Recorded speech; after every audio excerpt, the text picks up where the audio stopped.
కులానికో matrimony, వర్గానికో matrimony, ప్రాంతానికో matrimony. పెళ్లిళ్ళు ఇక చుట్టాలు వాళ్ళు వీళ్ళు ఇవ్వాల్సిన అవసరం లేదు. మంది చేస్తారు మ్యాట్రిమోని, ఇంత పైసలు ఎత్తే వాళ్ళే పెళ్లిళ్ళు చేస్తారు. ఎప్పుడైనా చేసుకోవచ్చు. 30 ఏళ్ళకు పిల్లలు దొరుకుతారు, 20 ఏళ్ళకు పిల్లలు దొరుకుతారు, 40 ఏళ్ళకు పిల్లలు దొరుకుతారు. ఏ ఏజ్ వాళ్ళకు సపరేట్ గా డివైడ్ చేసి కూడా దొరుకుతారు. 50 ఏళ్ళకు కూడా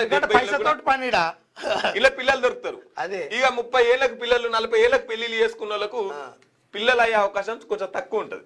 పిల్లలయ్యే అవకాశం ముచ్చట పక్కన పెడితే, నువ్వు ఫస్ట్ ఈడ 40 ఏళ్ళు ఉన్నాడు పెళ్లి చేసుకున్నాడు 2-3 పోతే ఈయనకి 30 ఏళ్ళు పిల్లడ దొరకాలి. ఇక పైసలను బట్టి నడుస్తుంది. పిల్లలు లేట్ అవుతారు కదా.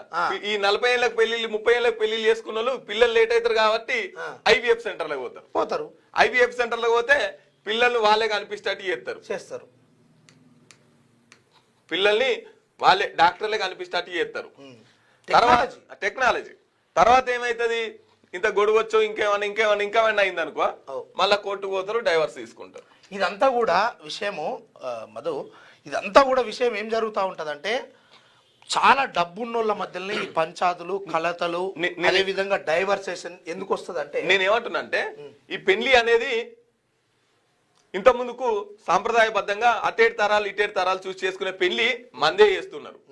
ఒక సాధారణమైన ప్రక్రియగా నడవాల్సినటువంటి పిల్లలు ఇగో మందే పిల్లల్ని కంటట్టు చేస్తున్నారు.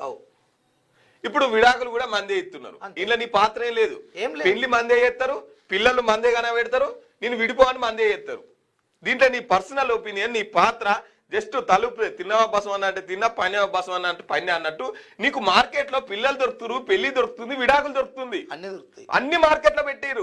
ఇక మరి వృద్ధుల రేటు పెరగకపోతే ఎట్లా ఎందుకు తగ్గుతుంది? పిల్లలు కానీ అవకాశం లేదు ఇక్కడ.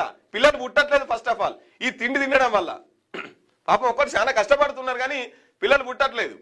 వాస్తవమే. కాబట్టి వృద్ధుల రేట్లు ఖచ్చితంగా పెరుగుతుంది. ఇప్పుడు మొన్న సంక్రాంతి సందర్భంగా బ్యానర్ వేసిరు. అందరు పెళ్లి కాని పోరగాలే, అందరు బ్యానర్ వేసి సంక్రాంతికి పిల్లలు వస్తారు కదా ఊరికి, ఇంకా వీళ్ళ పేర్లు, వీళ్ళ చదువు,